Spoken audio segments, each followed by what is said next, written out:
वसुदेव सुतं देवं चारुमर्दनं देवकी परमानन्दं कृष्णं वन्दे जगद्गुरुं। गुरुर्ब्रह्मा गुरुर्विष्णु गुरुदेवो महेश्वर गुरुर्साक्षात् परब्रह्म तस्मै श्री गुरुवे नमः। तस्मै श्री गुरुवे नमः। भगवान श्री कृष्ण को अवतार बाबा जी, दामा, पत्री जी, सारे ऋषियों, मुनियों, योगियों, ध्यानियों, संतों, महंतों, गुरुजनों, अपने अपने माता पिता जनों, सभी को मैं आदर से वंदन करता हूँ और उनकी चेतनाओं को भी मैं आदर से वंदन करता हूँ। तो आज रोज भगवत गीता कर्मयोग के बारे में मैं डॉक्टर सरोजिनी मैडम का हार्दिक स्वागत करता हूँ। तो मैडम आप आइए और अपना गीता ज्ञान शेयर करें और यहाँ जूम सेशन पर जुड़ने वाले और यूट्यूब पर सुनने वाले सभी गीता प्रेमियों को मैं आदर से वंदन करता हूँ, प्रणाम करता हूँ। Thank you so much madam. आइए और अपना विजडम शेयर करें।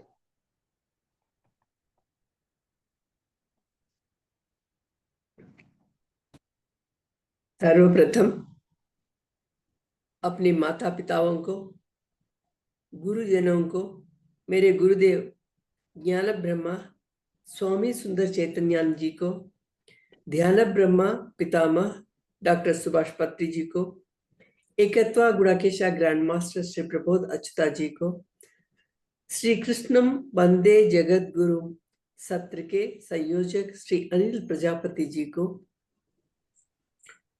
गीता माता को, यहाँ पर उपस्थित सभी गीता प्रेमियों को, इस ज्ञान को, इस समय को, इस स्थिति को, इस तकनीकी को मेरा सादर प्रणाम। पिछले क्लास में हम 36वां श्लोक के बारे में चर्चा किए थे। तो उसमें अर्जुन का पूछना है कि क्यों इस प्रकार के पाप के कार्य करते हैं, क्या उसको इसके पीछे का कारण क्या है। यहाँ वार्ष्णेय करके कृष्ण को संबोधित किया। कृष्णी वंश में जो पैदा हुआ है वासुदेवा, ये बाह्यार्ध है, अंतरार्ध है। जो ब्रह्म ज्ञानी है उनमें ब्रह्मानंद पीयूष अंदर ही अंदर वो अमृत धारा बहती है। ये है इस वृष्णि का अर्थ। माने इस प्रकार के सम्यक बोध के द्वारा जो जाना जाता है वार्ष्णेय, ये कृष्ण के लिए इस प्रकार कहा गया है। मैंने हर शब्द में अंतरार्थ बहुत गूढ़ होता है। जो हम जानते हैं बाह्यार्थ वो केवल सभी लोगों की जानकारी के लिए, लेकिन जैसे जैसे साधना के अंतर्गत जाते रहते हैं, उसकी तय में जाते हैं, तो उसके मालूम होता है कि ब्रह्मानंद पीयूष की धारा बहना, माने खेचरी मुद्रा भी इसे कहते हैं, कि अंदर से जो योगी लोग होते हैं उनको एक बूंद ही उनके अंदर ये बूंद बहता है, तो उस बूंद से उनकी जो खान पान की व्यवस्था हो जाती है और नींद की भी व्यवस्था हो जाती है। ना उसे सोने के लिए, ना उसे खाने पीने के लिए जरूरत होती है। सब कुछ उसी एक बूंद के साथ उपशमन हो जाता है। तो कई बहुत समय तक, लंबे समय तक उस एक अमृत बिंदु के द्वारा वे लोग अपनी साधना को आगे बढ़ाते रहते हैं। तो सर्वानर्थ हेतु जो है, जिस शत्रु के बारे में यहाँ कहने के लिए क्यों इस प्रकार के पाप कार्य करते हैं, कोई उसको बलात्कार करता हुआ ले जाते हैं उस समय उस ओर पाप कार्य करने के लिए। कौन है, कौन सी ऐसी बात है करके पूछा है अर्जुन ने। तो उसके लिए उसका पता क्या है, उस शत्रु के पता के बारे में अगले श्लोक में 37वां श्लोक में बताते हैं। श्री भगवान वाचा कामेश क्रोधेश रजो गुण समुद्भवः महासनो महापाप्मा विद्यैनम इह वैरिणम। कामेश क्रोधेश रजो गुण समुद्भवः महासनो महापाप्मा विद्वैनमिह वैरिणम। मैंने काम एषा क्रोध एषा रजोगुण समुद्भव, एषा दोनों में कॉमन है। एषा रजोगुण समुद्भव, यह रजोगुण के कारण पैदा हुआ है। कामः, फिर एषा क्रोध महासनः, यह क्रोध कभी भी संतृप्त नहीं होता है। महापाप्मा, और संतृप्त ना होना एक बात है, और महापापी भी है। महापाप इसके कारण होते हैं।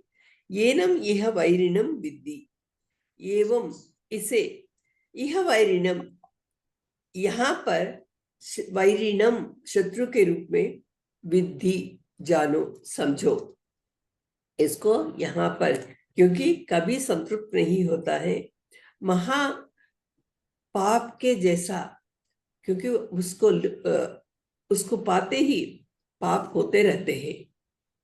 यहाँ काम एवं क्रोध इन दोनों के बारे में बताया गया है, जिसके कारण पाप होते रहते हैं।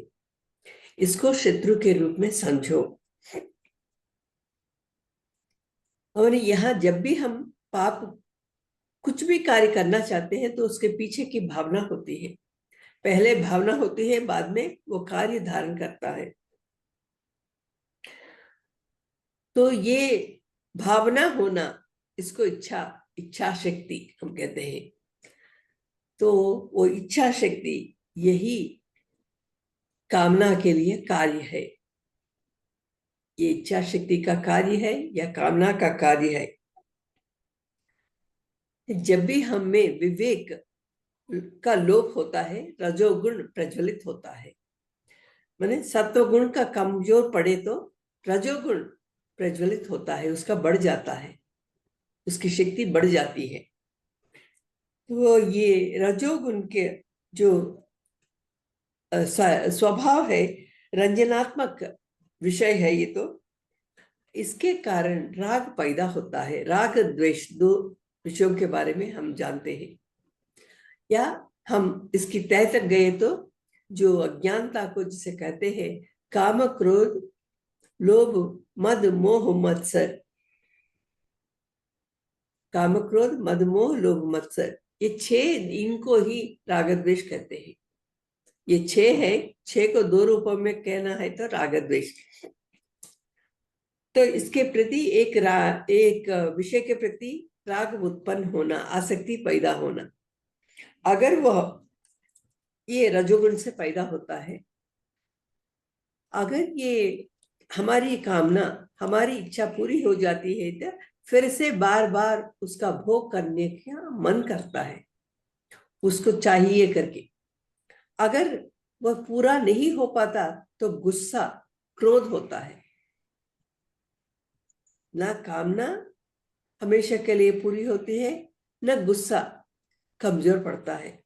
तो काम ऐसा क्रोध ऐसा, दोनों ये इसके कारण पापकारी होते हैं। अगर कामना ही ना रहे तो क्रोध नहीं होता है। इस कामना जो है, यह इच्छा जो है, इसको कभी संतृप्ति नहीं होती है। इसको संस्कृत में अलम कहते हैं। अलम माने बस। ये बस नामक कभी शब्द नहीं होता, चीज नहीं होती है। जितना हम उसका भोग करते रहते हैं, उतना ही ज्यादा उसके प्रति आसक्ति होती है। वो बढ़ता ही रहता है, लेकिन कभी कमजोर नहीं पड़ता। देखिए, खाने के बारे में या घूमने के बारे में, ऐसे कई विषय है इस दुनिया में। ये पहले पहल क्या है, बोलना। क्या बोलते हैं खुद को मालूम नहीं पड़ता है, बोलते ही रहते हैं। तो ये सभी विषय क्या है, कभी खत्म ना होने वाली है। इसके लिए एक उदाहरण दिया गया है, जैसा भोगी करके हम भोगी संक्रांति करके हम संक्रांति के समय में पहला दिन लोहड़ी बोलते हैं नॉर्थ इंडिया में, और उत्तर भारत में भोगी बोलते हैं। भोगी माने जो भोगता है, वैसा अर्थ। माने उसमें क्या है, उस दिन हवन जैसा मनाते हैं, होली हवन की तरह। उसमें कितने भी लकड़ियों को डालते रहो, घी को डालते रहो, जो भी डालते रहो, उस हवन में जितना डालते उतना प्रज्वलित होता ही रहता है। वो आग और भी भड़कता रहता है। तो उसी प्रकार हमारे अंदर ये कामनाएं भी भोगी की तरह, जितना हम उसको देते हैं, पूरा करने की कोशिश करते हैं, वो उतना ही प्रज्वलित होता रहता है, उतनी ही चाह और भी पैदा होती रहती है। तो इस संतृप्ति को दूर करके शांति होती ही नहीं। जब तक पूरी तरह से हम संतृप्त नहीं होते हैं, शांति कहाँ पैदा होती है। तो शांति या क्या अपना कुचला जाता है, और पाप कूप में धकेलता है इसको। एक आसक्ति के कारण वो शांति नामक चीज नहीं रहती है, और पाप की ओर और भी चाहिए, और भी चाहिए, किसी ना किसी तरह चाहिए करके इस प्रकार उस पाप की ओर हम धकेले जाते हैं। तो इसीलिए इस कामना को यहाँ पे गीताचार्य ने इसे शत्रु के रूप में वर्णित किया है। हम कितना भी देने पर भी वो पूरा नहीं हो पा रहा है, वो संतृप्ति नहीं हो रही है, तो यह मित्र नहीं हो सकता, शत्रु ही है। इसे यह आसक्ति ही मानव के साथ कई पाप कार्य करवाते हैं। कि शंकराचार्य जी भी कहते हैं, जब काम प्रेरित होता है तो गलत कार्य करता है मानव, उसको पूरा करने के लिए, उसको पाने के लिए। तो कह रहे हैं कि यहाँ अगर हमारे गांव में ही एक चोर आके बैठा है बोले तो थोड़ा डरते हैं। वो हमारे गली में ही है, लेकिन वो हमारे अंदर ही है बोले तो इसका क्या वर्णन कर सकते हैं। हमारे अंदर जो भय कितना बढ़ जाता है, क्योंकि हमारे मन को शांति ही नहीं रहती है। लेकिन इसको दूर कैसे करें, इसे ना मालूम होने के कारण हम डरते रहते हैं। इस काम जैसे विषय को पाने के लिए, उसके साथ रहने के लिए डर पैदा होता है। ये दोनों हमको किस ओर ले जा रहे हैं। तो हमको मालूम होता है कि मैंने ये गलत कार्य किया, लेकिन उससे बाहर नहीं आ पाते हैं, उसको छिपाने की कोशिश में लगे रहते हैं। हम पछताते हैं। तो ऐसी पछतावा भविष्य में ना आने के लिए इस काम भावना को बाहर करना है अपने मन में से। तो इसके लिए 38वें श्लोक में कुछ इसके बारे में बता रहे हैं। माने काम किस प्रकार शत्रु है, ये हम देखेंगे। धूमे न व्रियते वह्निः यथा तरसो मलिन च यथोल्बेनावृतो गर्भः तथा ते नेदमावृतम्। धूमे न व्रियते वह्निः यथा दर्शो मलिन च यथोल्बेनावृतो गर्भः तथा तेनेदमावृतम्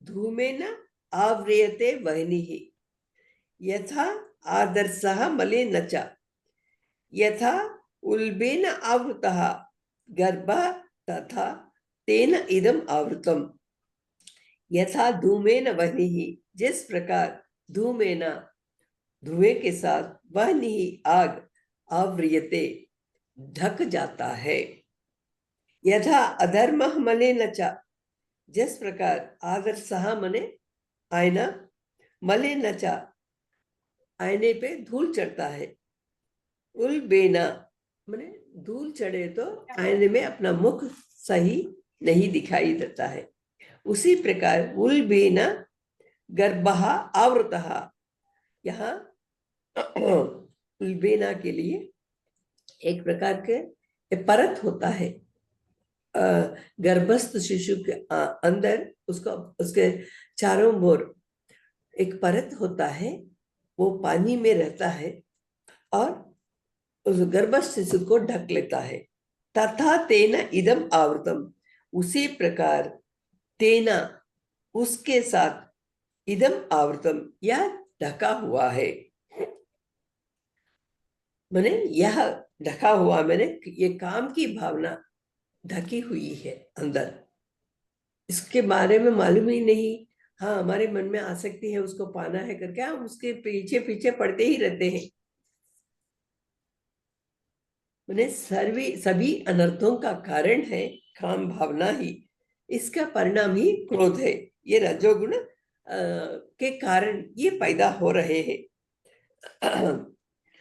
कभी संतृप्त ना होना महासनहा और संसार में इस कामना को ही अप्रतिहत शत्रु का कह रहे हैं उसको कभी हम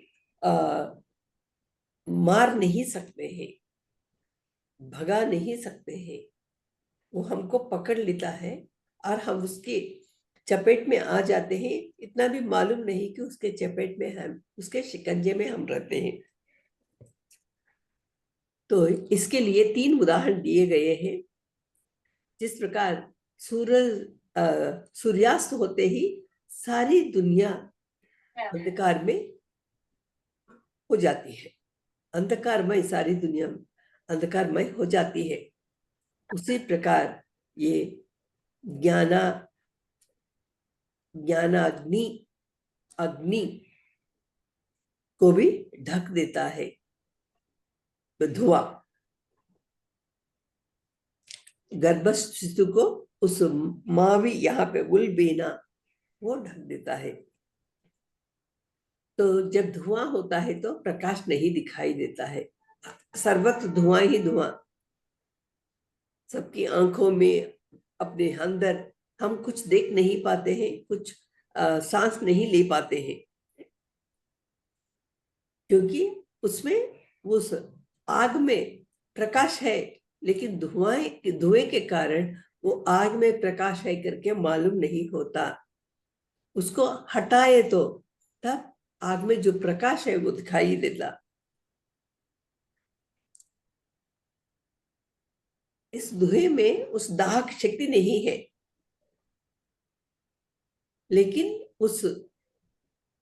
लेकिन तब भी हम उस आग को छुए तो वो जल जाता है जो कुछ भी अपना हाथ से हम जरा छू ले तो वो अपना हाथ जलने की संभावना पूरी तरह से है तो यहाँ जिस प्रकार धुआं आग को ढक देता है उसी प्रकार हमारे विवेक को काम हरण करता है ढक देता है हमारी विवेक शक्ति क्षीण रहती है इस काम भावना के कारण तो इस काम भावना को हटाना ही है निकालना ही है तभी हमारे अंदर छिपा हुआ ज्ञान जो है बुद्धि में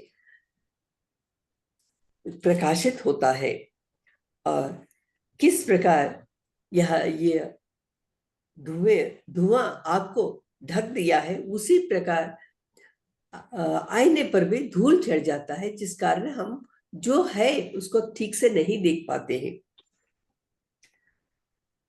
आईना दिखाई देता है, लेकिन अपना चेहरा उसमें देखने का है वो ठीक से नहीं देख पाते हैं हम, उसमें पूरा धूल चढ़ा होने के कारण।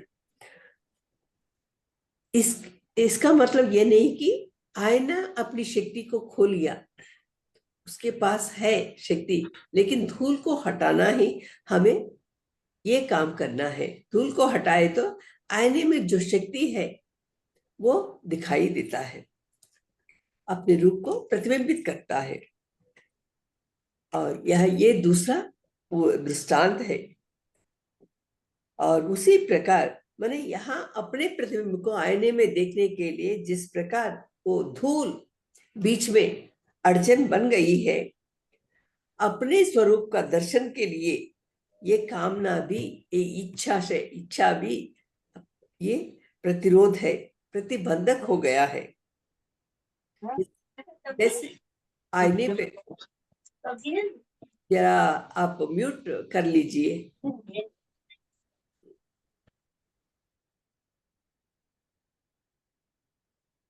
तो हम भी बच्चे के जन्म तक हमें निरीक्षा करनी पड़ती है, निरीक्षण करनी पड़ती है।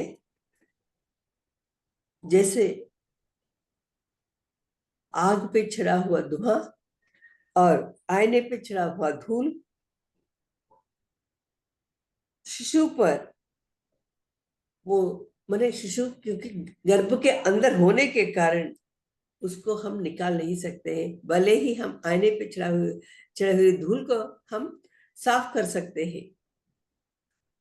अगर हम हवा को फूंके तो उस धुएं को दूर कर सकते हैं, लेकिन गर्भस्थ शिशु अंदर होने के कारण, गर्भ के अंदर होने के कारण जब तक वो बाहर नहीं आता तब तक हम कुछ नहीं कर सकते हैं। माने हमारे अंदर जो विवेक जो है बहुत ही घना अवस्था में वो अंदर हो गई है, इसको धीरे धीरे ही हम समझते हुए उसको बाहर करना है, उसको हटाना है।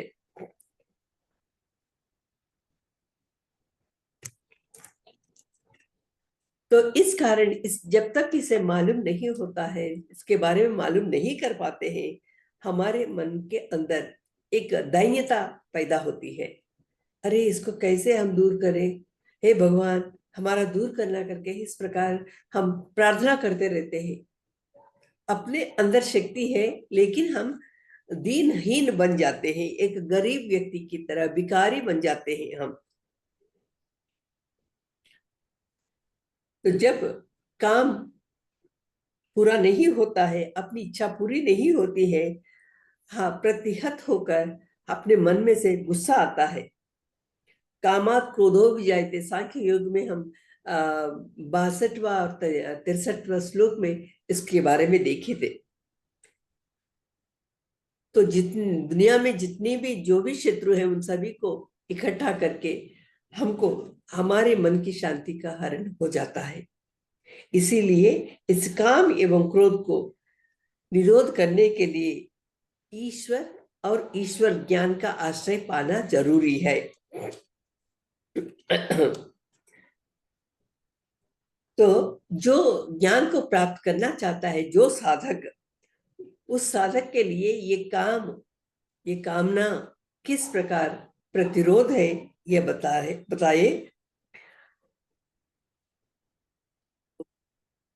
39वां श्लोक देखेंगे। आवृतम ज्ञान में तेना ज्ञानिनो नित्य वैरिणा काम रूपेण कौन्तेय दुष्पूरेण अनलेन च।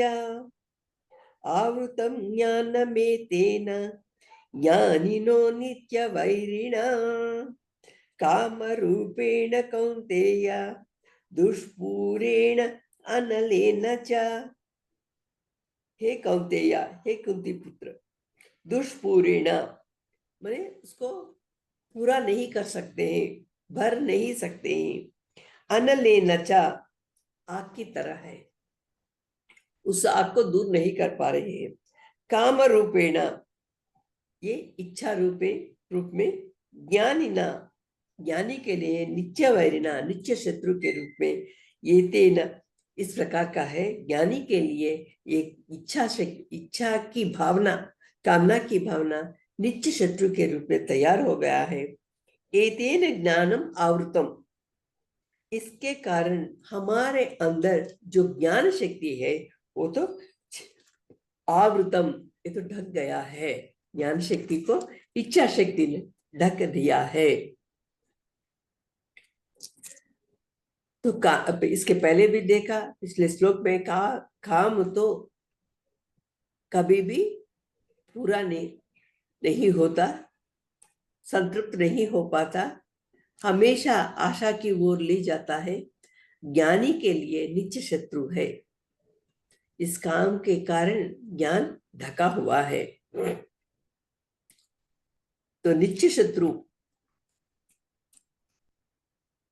तो यहाँ पे शत्रु जो बाहर दिखाई देता है, व्यक्ति के रूप में, वस्तु के रूप में, तो वो क्या है, कहीं ना कभी दूर होता है।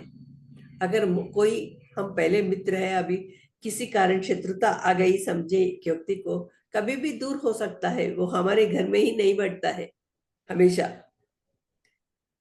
तो जब हमारे सामने नहीं रहता है तो शत्रुता थोड़ी कमजोर पड़ जाती है। अगर वो व्यक्ति मर गए तो उसके प्रति जो भावना है धीरे धीरे वो भी कमजोर पड़ जाती है। तो वो शत्रुता यहाँ पे अगर मुझ में भी हो सकती है या उस व्यक्ति में, तो वो अगर वो मर गए तो या मैं मर गए तो वो भावना नहीं होती है। लेकिन ये कामना की भावना जो है, ये तो नित्य शत्रु के रूप में, और यहाँ पे शत्रु का भी मित्र हो सकता है। लेकिन यहाँ शत्रु जो है, ये का इच्छा की भावना, ये कामना की भावना, कभी मित्र के रूप में बनना बहुत मुश्किल है। इसलिए काम रूपी शत्रु को, उसे किस प्रकार हम इसे बाहर करना, हटाना, इसके बारे में ज्ञान का होना अनिवार्य है। माने यहाँ पर कह रहे हैं कि जो पंडित अपने को माने जाते हैं, वे भी उनके हाथ में पराजित हो गए हैं। कभी राजाएं, क्योंकि वो इच्छा होने के कारण ही दूसरे देश पर वे प्रहार करने चले जाते, उसको भी अपने में मिलाने के लिए हर देश के साथ युद्ध करते रहना, लेकिन कभी खत्म नहीं हुआ। कभी कभी संन्यास मार्ग में चलने वाले भी चूक जाते हैं, बलवान बलहीन हो जाते हैं, और जो युवा लोग उसकी बलि हो जाती है। तो इस काम की भावना के सामने सभी लोग पराजित होते हैं। तो अज्ञानी के लिए हमेशा के लिए वो शत्रु है, क्योंकि ज्ञानी के लिए ही, ज्ञानी को ही पराजित कर देने की क्षमता उसमें है, तो अज्ञानी का क्या हम कह पाएंगे। लेकिन इस कामना के पीछे, अज्ञानी और ज्ञानी के बीच में, उनकी अवगाहना के बीच में कुछ भेद भावना है। काम भावना जब चलने लगती है तो शत्रु चल रहा है, इस प्रकार समझना। माने ज्ञानी समझता है इसे। इसीलिए ये जो कामना की भावना के साथ थोड़ा उद्वेग होता है, और ये मेरे लिए अनर्थ का हेतु है, इस प्रकार ज्ञानी जानते हैं। तो इसीलिए ज्ञानी दुखी होते हैं कि ये काम भावना हो या क्रोध भावना हो, ये दोनों मेरे साथ चल रहे हैं, मुझ में है करके ज्ञानी दुखी होते हैं। वो मूर्ख के लिए भी, अज्ञानी के लिए भी वो उसी प्रकार, लेकिन अज्ञानी को मालूम नहीं होता, ज्ञानी इसे पहचानता है। अज्ञानी क्या समझता है, इसके साथ ही रहना मुझे ये मेरा दोस्त है करके समझता है, लेकिन ज्ञानी इसे समझने की कोशिश करता है, क्योंकि इसे बाहर निकालने तक हम अपनी साधना में आगे नहीं बढ़ सकते हैं। इस प्रकार वे समझने के कारण इसको किस प्रकार, किस उपाय के साथ हम इसको बाहर कर सकते हैं, इसके बारे में वे हमेशा सोचते रहते हैं। यहाँ पे काम के लिए 3 रूप बताए गए हैं, 3 विषयों के द्वारा बता रहे हैं। इच्छा करके एक रूप है, और ये कभी पूरा नहीं होता, कितना भी हम भरने की कोशिश करें, माने इसको पूरा करने की कोशिश में हम चूक जाते हैं। और कभी बस है करके ना कहने वाला, तो इसके लिए कहीं भी रुकावट नहीं है, बिना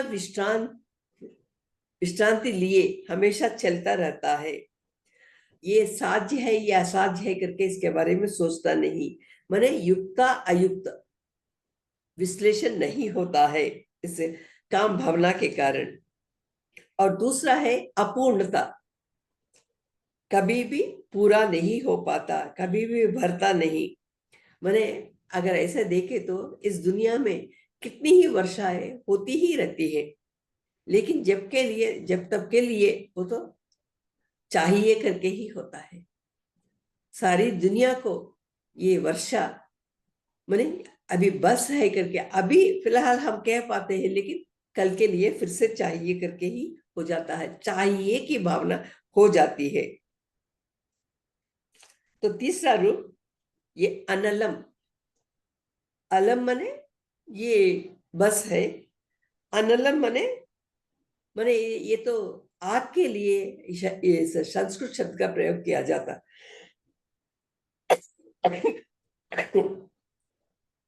कितनी ही लकड़ियां हम आग में डाले वो सब भस्म हो जाते हैं, लेकिन बस है करके कभी नहीं कहता है।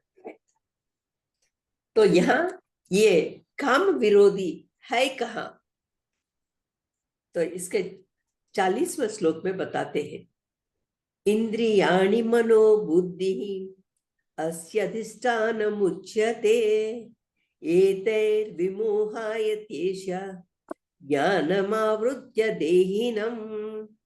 इंद्रियाणि मनो बुद्धि अस्यधिष्ठानमुच्यते एतैर्विमोहाय त्येष ज्ञानमावृत्य देहिनम्। इंद्रियाणि मनः बुद्धि अस्य अधिष्ठानम् उच्यते एतैः विमोहयति एषः ज्ञानम् आवृत्य देहिनम्। अस्य इंद्रियाणि मनः बुद्धिः अधिष्ठानम् उच्यते।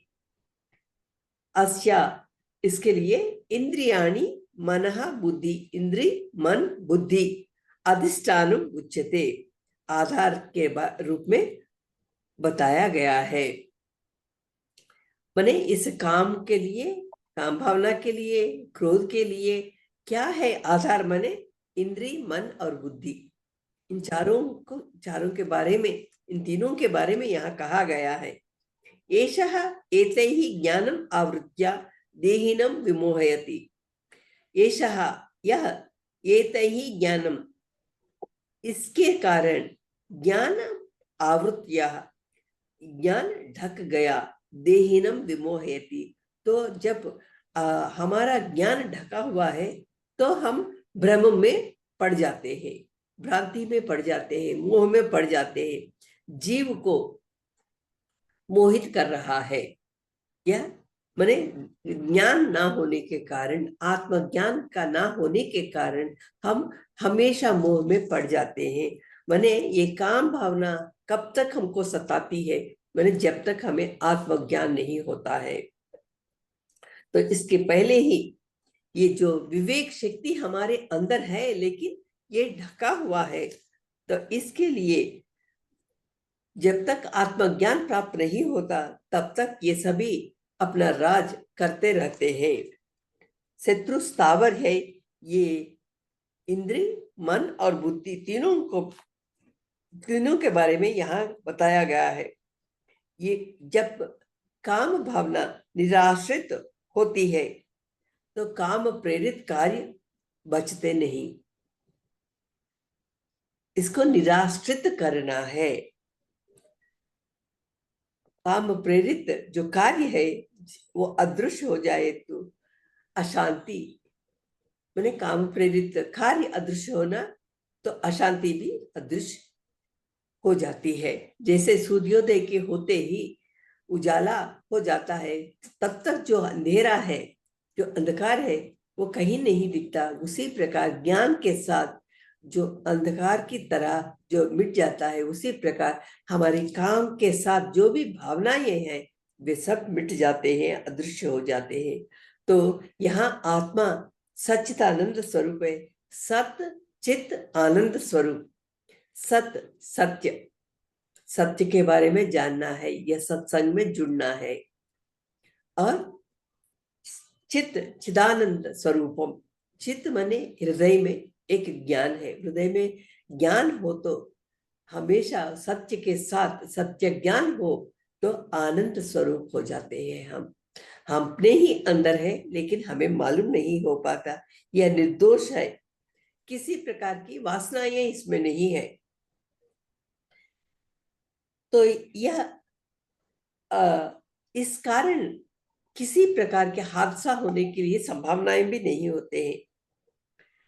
ये जो जड़ संबंधित विषय है, ये मन बुद्धि इंद्री ये सभी, उसके साथ उसका व्यवहार चलता है, उसका नाटक चलता रहता है और अंदर की शक्ति छिपी हुई हो जाती है। जब आत्मज्ञान का होते ही इन सभी के नाटक बंद हो जाते हैं। केवल वह असली शक्ति के सामने एक उपकरण मात्र है। उसमें बुद्धि भी एक उपकरण है। के पीछे कौन है, क्योंकि बुद्धि सही बताती है, इतना तो हमें मालूम है। उसके ये काम माने मन बुद्धि को अगर हम समझने की कोशिश करें तो बुद्धि कहती है ये गलत कार्य है, नहीं करना, लेकिन फिर भी हम अपनी मनमानी करते हैं। बुद्धि है, बताती है, लेकिन मन की प्रबलता होने के कारण वो अपनी मनमानी करती है, बुद्धि को कमजोर कर देती है। तो जो भी पाप कार्य होते हैं, मन की प्रबलता, क्योंकि कई जन्मों से मन को वैसे छूट दिया गया है। मन को कभी हम नियंत्रित करने की कोशिश नहीं किया, कभी कभी हम कहने पर भी वो नहीं मानता है। मन के साथ हम आगे बढ़ जाते हैं। बुद्धि के होते हुए भी मन के साथ होने के कारण, रजोगुण के होने के कारण ये सभी जो भी अकार्य हम कह सकते हैं या गलत कार्य वो होते रहते हैं। तो यहाँ पे इंद्रियों के बारे में अगर देखें तो इंद्रिय क्या है, बाह्य में है। हमारी आंखें देखते हैं, हमारे कान सुनते हैं, नाक से सूंघते हैं, मुंह से खाना बोलना, ये सब, ये चर्म जो है हमको पूरे अंगों को ढकता है, वो भी बाह्य है, उसको छू कर देख सकते हैं। ये सभी बाह्य स्थावर है। तो बाहर ही देखता है, अंदर देखने की क्षमता उसमें नहीं है। इंद्रियों के पीछे मन है, ठीक है। ये इंद्रिय है करके मन होते ही वो जागरूकता होती है। सभी कुछ नेत्र सबने शब्द जो आंखें, ये पर ज्ञानेन्द्रिय जो है उन सभी को मालूम होता है। तो मन, अगर मन को चाहे तो वो मन पुलकायमान हो जाता है, पुलकित होता है, रंजित होता है। अगर नहीं चाहे तो उसे छोड़ देता है। तो इंद्रिय क्या है, पीछे नहीं देख सकते हैं, आगे ही देख सकते हैं। इंद्रियों के पीछे मन है, मन की ओर वह नहीं देख सकते हैं। जैसे सूरज से जो किरणों के साथ जो उष्णता हम तक आती है, पीछे वह नहीं होते हैं, वो आगे बढ़ना उनको मालूम है। सूरज की किरणें जो उजाले को हो या उष्णता को हो वो फैलाते हैं, तो उसको फैलाना, बिखरना ये मालूम है, लेकिन उसको वापस लेना उसे मालूम नहीं। इस इंद्रियों के द्वारा ही मन दुनिया में कदम रखता है। तो इंद्रियों की इंद्रिय द्वारों को अगर बंद करे तो मन बाहर जाने की कोशिश, मैंने पहले पहल करता है लेकिन धीरे धीरे थम जाता है, रुकता है। इंद्रियों के द्वार को अगर हम रोकने की कोशिश करें तो मन भी थोड़ा कमजोर पड़ जाता है। इस प्रकार ये प्रथम स्थावर, पहला स्थावर जो है, इंद्रियों पे नियंत्रण करना है। इसी के लिए दम, शम दम, दम इंद्रियों का निग्रह करना। तो हमारा जो साधनाओं में मौन, ध्यान, उपवास, निराहार, इस प्रकार के कुछ नियम बताए गए हैं। इन नियमों का पालन करें तो कम से कम कुछ समय के लिए इंद्रिय चुप हो जाते हैं।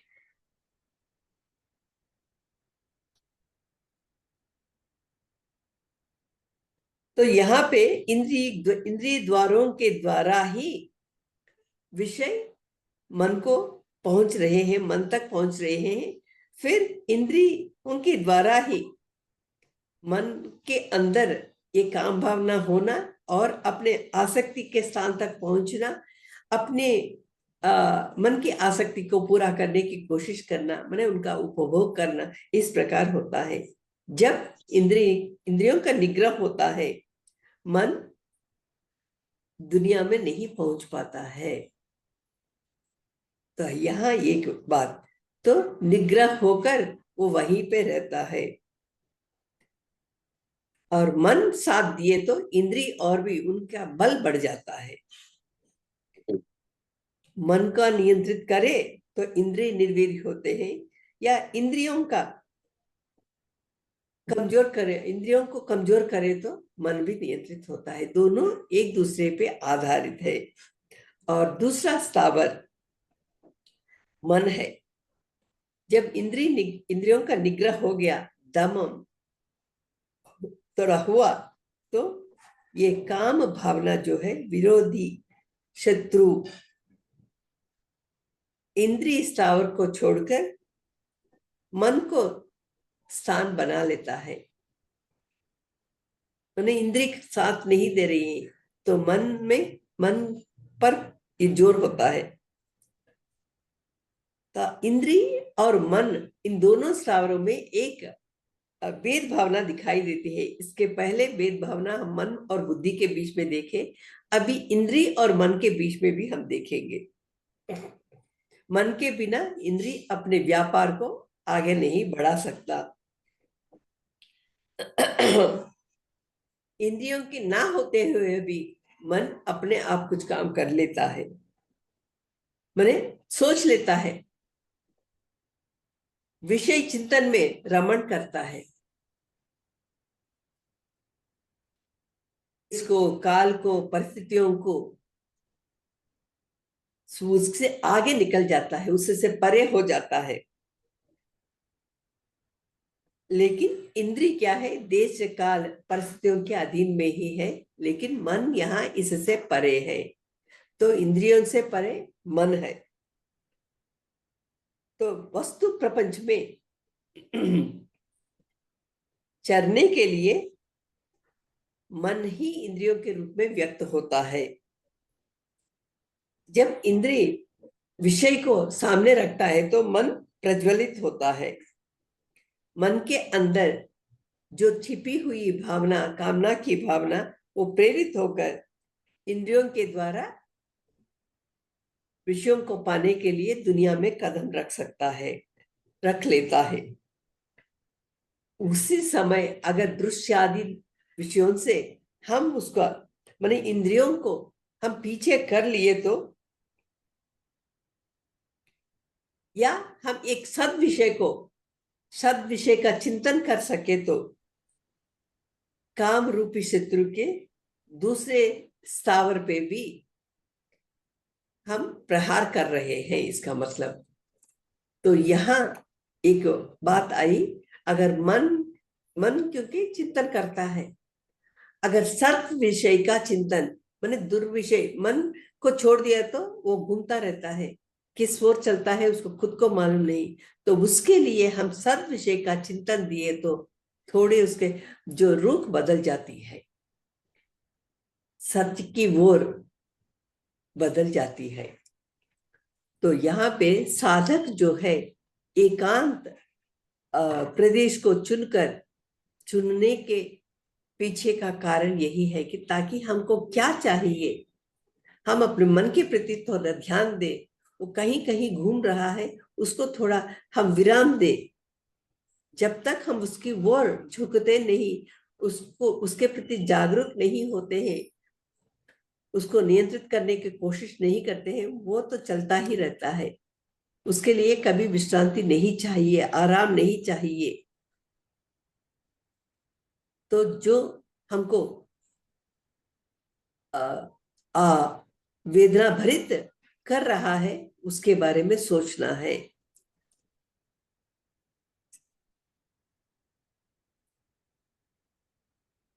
तो इसीलिए इस मन को दीप्तमंत करना है कि लाभ प्रयोजन के बिना कोई कार्य नहीं करते हैं। विषय चिंतन करते हुए हम कुछ प्राप्त नहीं कर पाते हैं करके, इससे प्रयोजन नहीं है करके, इस प्रकार के सत्य की अवगाहना मन को करना चाहिए। सत्य की अवगाहना माने मन के साथ दोस्ती करनी है, मन को छोड़ना नहीं। थोड़ा नियंत्रित करने के लिए साधक यहाँ जागरूक होकर हम कितना भी घूमे फिरे लेकिन हम अपने गम्य तक नहीं पहुंच सकते हैं करके मन को मनाना पड़ता है, मन के साथ दोस्ती करनी पड़ती है। इसीलिए सांख्य योग में कहा गया है, आत्मैव यात्मनो बंधु आत्मैव रिपुरात्मनः। आत्मा ही माने मन ही यहाँ पे अपनी बंधु है, मन ही अपना शत्रु है। तो इसको मनाने के अलावा और कुछ नहीं कर सकते हैं।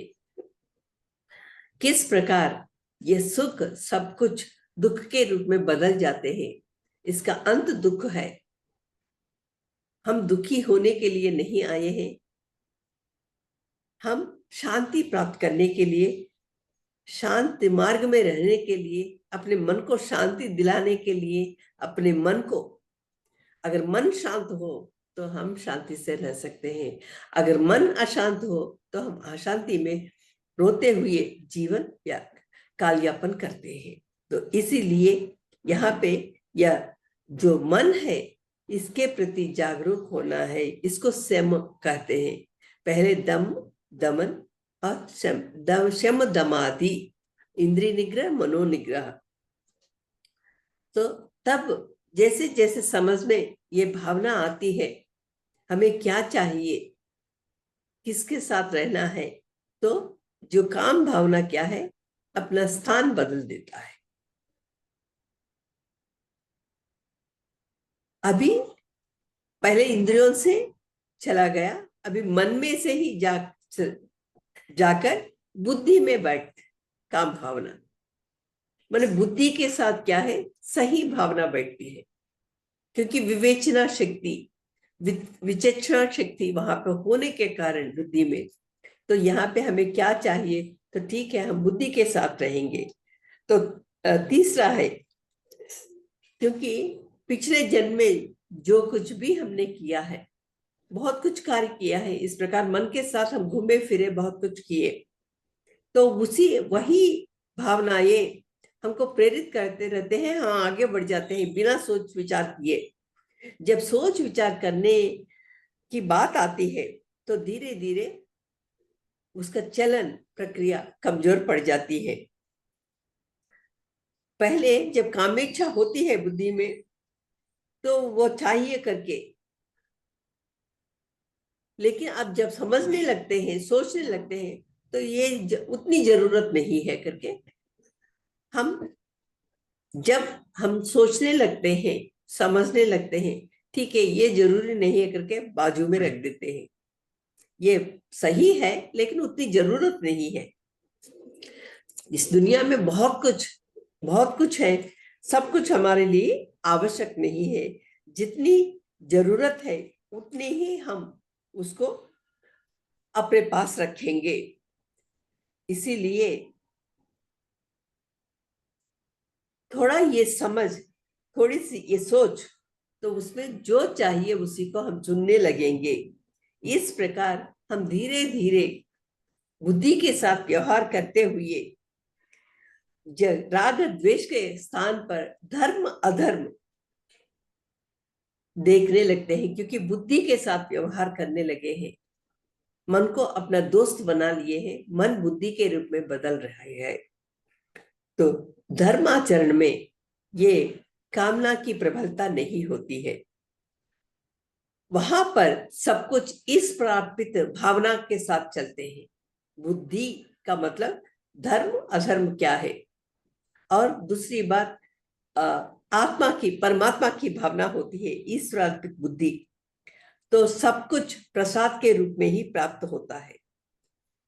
तो धीरे धीरे काम काम भावना धीरे धीरे अपने अपने अस्तित्व को खो बैठती है। उस स्थान पर धर्म की प्रबलता बढ़ती है। इस प्रकार तीसरा स्थावर, वो भी, उसका भी नाश होता है। बुद्धि के साथ यहाँ पे व्यवहार करना, विवेक के साथ व्यवहार करना, विवेक, हम इसी को ज्ञानाग्नि कह सकते हैं। यहाँ पे विवेक ही हमें रास्ता सुझाता है, प्रकाश दिखाता है। इसको ऑपरेशन प्रज्ञा करके भी कहते हैं। माने इंद्रियों के साथ मन जहां पर निश्चल स्थिति में हो पाता है, माने निश्चयात्मक बुद्धि, व्या माने व्यापार जो है प्रयोजन के साथ, ये है वो है करके लाभों के साथ हम सोचते हैं, स्वार्थ भावना के साथ सोचते हैं, वो सब अभी स्थिर हो गए हैं। यही उत्कृष्ट सदगति करके कठोपनिषद में ये बात कही गई है। क्योंकि भगवत गीता में जो भी श्लोक है उपनिषदों का सार है, उपनिषदों से लिए गए हैं। ये जिस श्लोक के बारे में हम देखे हैं, यह कठोपनिषद से लिया गया है। इस प्रकार शत्रु स्थावर पे 3 रूपों में उस पर प्रहार करते, जो मोह में भ्रमित करने वाले जो काम शत्रु जो है, उसको, उस पर प्रहार करके अब तक जो अशांति को प्राप्त किए थे, अब शांति के रूप में बदल जा रहे हैं, उसकी अनुभूति होने लगती है। तो आज तक हम इस यहाँ पर विराम देते हुए थोड़ा ध्यान करेंगे। जो कुछ भी हम सीखे थे उसको हम स्थिर करने की कोशिश करेंगे। दोनों हाथों को मिलाइए, दोनों पैरों को क्रॉस करते हुए, दाएं पैर आगे बाएं पैर पीछे रखते हुए, अपने चश्मे को उतारते हुए धीरे धीरे हम अपनी आंखों को बंद करेंगे। मुस्कुराते हुए अपने अंदर चलती हुई सांसों के प्रति हम दृष्टि रखेंगे।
धीरे धीरे अपने हाथों को अपनी आंखों पे रखिए और मुस्कुराते हुए 5, 4, 3, 2, 1 धीरे धीरे आंखें खोलिए।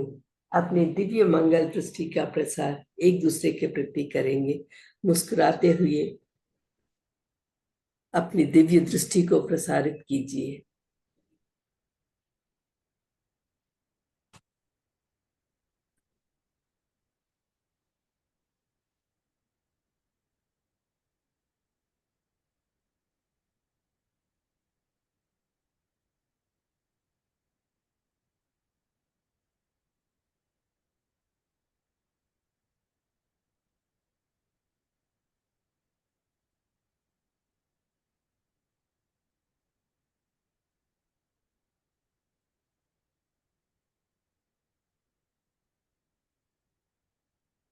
खूब खूब धन्यवाद धन्यवाद, धन्यवाद। डॉक्टर सरोजिनी मैडम, खूब खूब धन्यवाद। ये आज कर्मयोग अध्याय 3 37 से 31 तक 41 तक आपने बहुत अच्छी तरह से कर्मयोग के बारे में समझाया।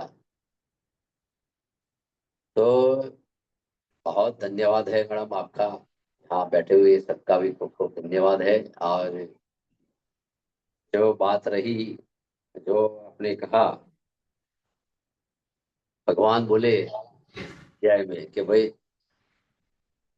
रजोगुण जो है उत्पन्न होने वाला, जो कामना को ही तू पाप करने वाला समझ, तो रजोगुण से ही पाप तो होता ही है। और इसके बाद जो 38 39 अध्याय में भी भगवान बोले हैं कि जैसे धुआं को, मैल दर्पण को और जैर गर्भ को ढक देता है, ऐसा ही कामना पाप को न करने की इच्छाओं को दबाकर मनुष्य को पाप में लगाता है।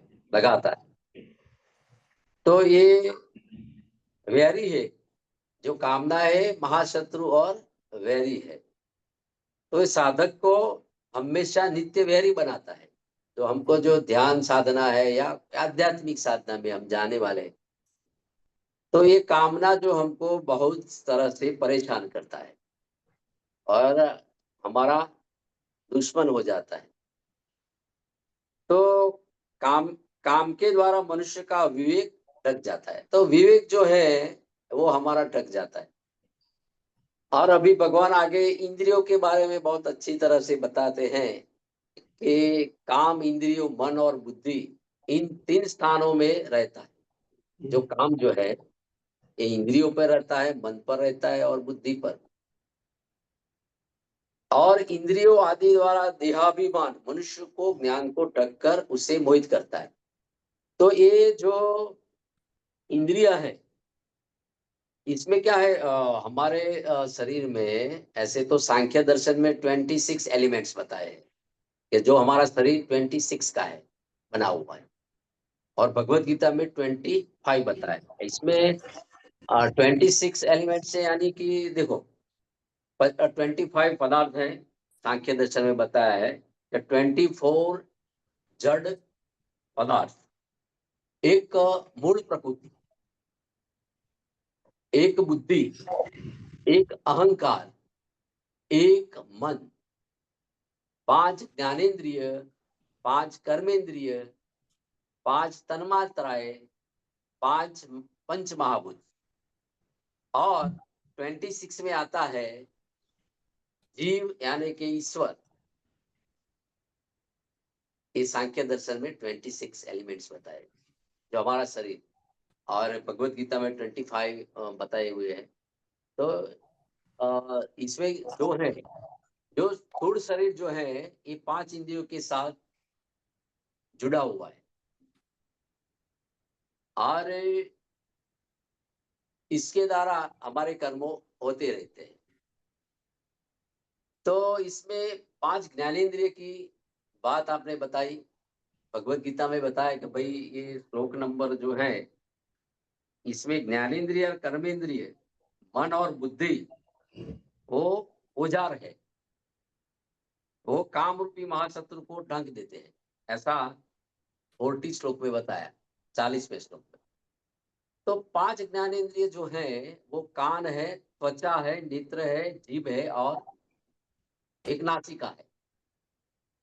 जो हमारे कान जो है वो आवाज सुन सकता है, त्वचा से हम स्पर्श कर सकते हैं और पता चलता है, और नेत्र जो है वो हम शुभ प्रिय देख देख सकते हैं, और जो जिह्वा है, जो जीभ है वो रस को जानती है, और जो नासिका है वो गंध को सुगंध करती है।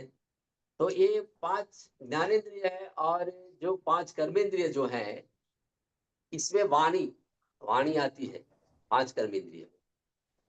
तो ये कर्मेंद्रियों का संबंध जो है ये प्राण के साथ संबंध जुड़ा हुआ है। हमारा जो प्राण है उसके साथ कर्मेंद्रियों का जुड़ा हुआ। तो जो वाणी जो है वो हमें हमारी कैसी हो रही है, तो हम अगले 17 अध्याय में कल ही पढ़े थे। तो वाणी का तप बहुत श्रेष्ठ होना चाहिए, मन का तप, वाणी का तप, ये सब आए थे।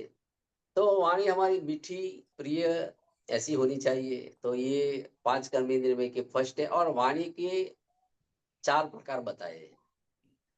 तो पहली वाणी है परावाणी, दूसरी वाणी है पश्यंती, तीसरी वाणी है मध्यमा, मध्यम और चौथी वाणी है वायखरी वाणी। तो जीभ से ये सब वाणी बोली जाती है।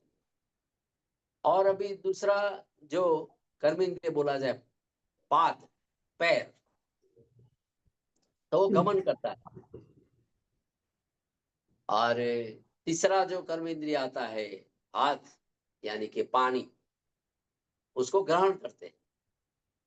और पायु चौथा है वो मल द्वार, जो मल को निकाल करता है। और 5वीं जो है कर्मेंद्रिय वो उपस्थ, यानी कि जनेन्द्रिय, जो जनन इत्यादि काम करती है। तो ये जो वाक, पानी, पाद, उपस्थ और पायु, ये 5 कर्मेंद्रिय है। और ज्ञानेन्द्रिय और कर्मेंद्रिय उससे ही कर्म होते हैं। तो जब जीव इंद्रियों से विषय भोगने लगता है, तो शरीर, इंद्रिय और मन, बुद्धि, वो भी, उसके द्वारा भी हम कर्म कर रहे हैं, कर्म होते हैं। तो इसमें एक बहुत अच्छी बात है कि हमारी ऊर्जा जो है वो कैसी नीचे चली जाती है और कैसी ऊपर बढ़ती है। ऊर्जा को हमारे जो है वो कभी ऊपर आती है, कभी डाउन हो जाती है। तो भगवान ने सही बताया कि भाई ये कामना जो है इससे तो तेरी ये सब शत्रु हो जाता है, और तेरा ज्ञान ढक जाता है, तेरी एनर्जी नीचे चली जाती है। तो इसमें लास्ट में आपने बहुत अच्छा बताया, भगवान ने भी, कि इंद्रियों से मन, मन से बुद्धि, और बुद्धि पर से आत्मा, और आत्मा द्वारा ही हम मन को, बुद्धि द्वारा मन को वश करके काम रूपी विकारों को, शत्रु को मारना है हम। तो देखो, पहला मैं बताता हूं कि कार्य करने की ऊर्जा जो, उसको पावर हाउस कहते हैं। और शरीर चलाने की शक्ति जो है कौन करता है, शरीर कौन चलाता है, आत्मा। शरीर चलाने वाली शक्ति जो है, जो आत्मा है, और जो चेतना और चैतन्य शक्ति, वही आत्मा है।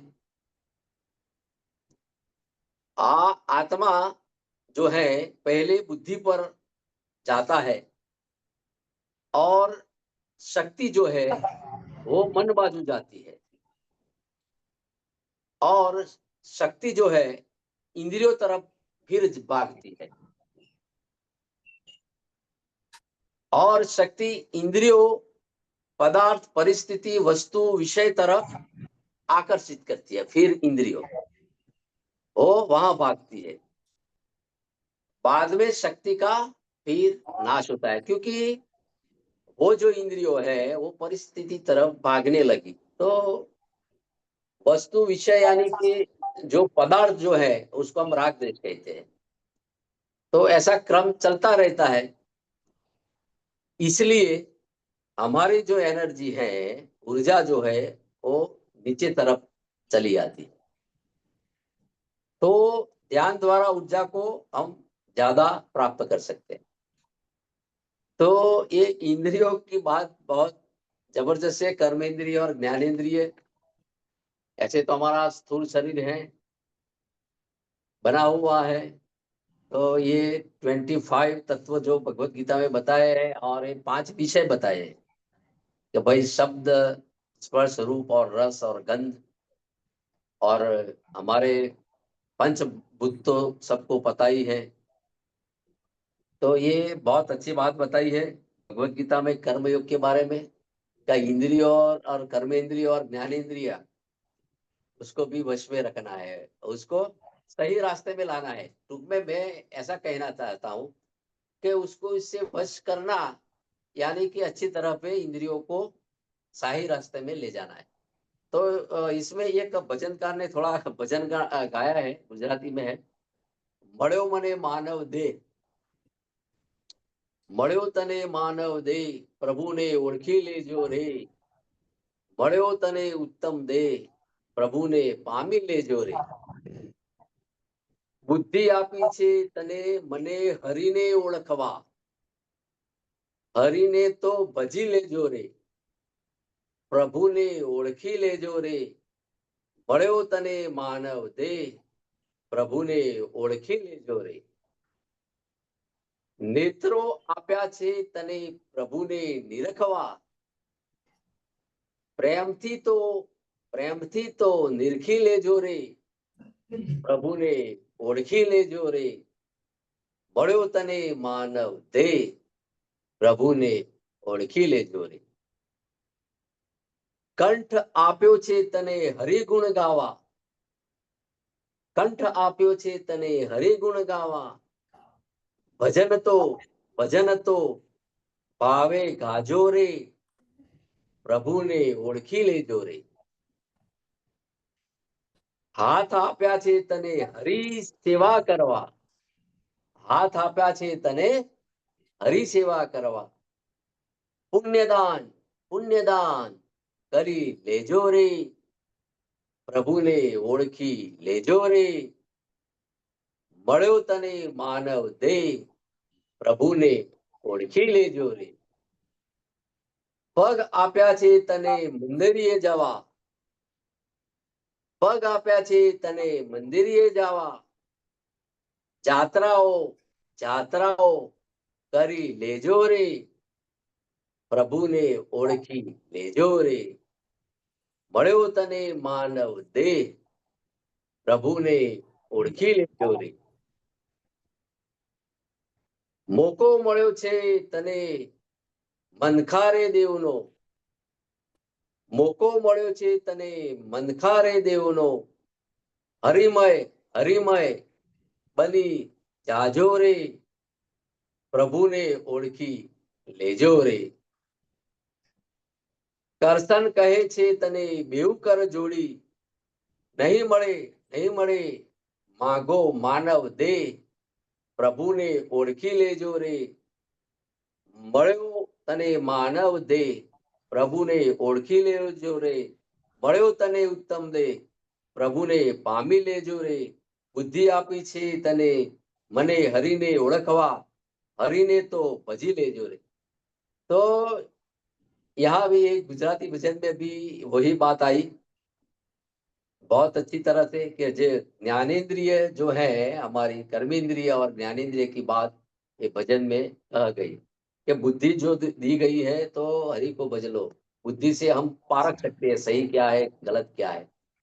और जो नेत्र दिया है तो प्रभु को निरखना है कि हम ही शत्रु है, हम ही दुश्मन है, जो भगवान ने बोलता है ना अध्याय में।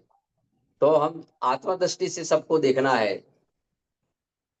और कंठ दिया है, जो हमारा जो दिया है कंठ, हरि गुण को गाने, भजन गाने के लिए, भगवत गीता को श्लोक गाने के लिए, सत्संग करने के लिए ये कंठ क्यों दिया गया है? और हाथ जो दिया है हरि सेवा करने के लिए, पुण्य दान करने के लिए, सत्कर्म करने के लिए, तो वो करना है। और जो पाँव जो हमने दिया है वो हमको कहाँ जाना है? यात्राएं जाना है, मंदिर जाना है, कोई अच्छी कर्म सेवा करने के लिए जाना है। तो ये सब कर्मेंद्रिय इंद्रिय की जो बात जो बताई, ये भजन में भी, गुजराती भजन में भी मैंने ये शेयर किया है। तो सबको मैं थैंक यू सो मच, आत्मवंदन। और यहाँ जुड़े हुए सभी गीता प्रेमियों को मेरा आदर प्रणाम, नमस्ते। और यहाँ मैं मेरा जो कहा आपको सुना, धन्यवाद, सबको धन्यवाद। तो अभी जिसको ज्ञान के गीता के बारे में कुछ कहना है तो बोल सकते हैं। Thank you so madam, thank you, धन्यवाद।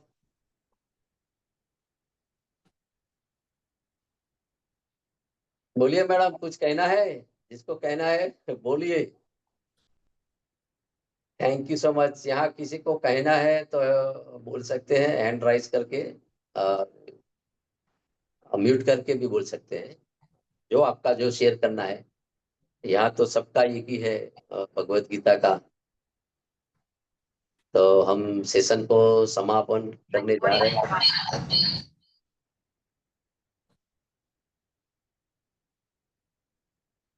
तो सेशन को हम समापन करते हैं।